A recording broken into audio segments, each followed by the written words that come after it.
Detroit Urban Survival Training. This is a Glock 17 Gen 4. This is a 9mm blank.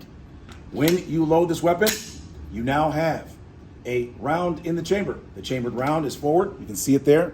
But if you pull the trigger when it's out of battery, it cannot fire. That clicking sound is a snapping sound of the trigger without the firing pin going forward.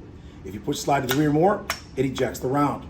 The reason why this information is important is because we have a video that has 156 million views. And we get comments every day where people believe, mistakenly, that somehow that the gun can still fire even though it's out of battery, which is not true.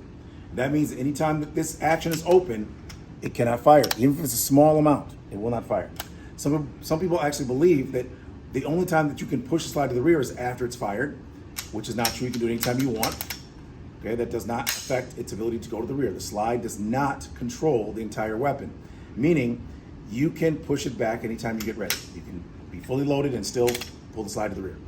Now, this information is important because, again, we're getting comments, thousands of them, stating the same thing, that people mistakenly believe that the slide does not move until after it's fired.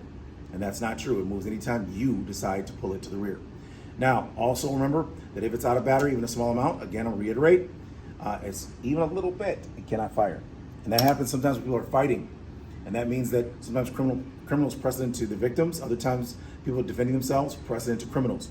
And what that means is anytime that you put any pressure on the front, it'll come out of battery. And that means it cannot fire. So this intelligent information is vital for you and your family so you can increase your survivability.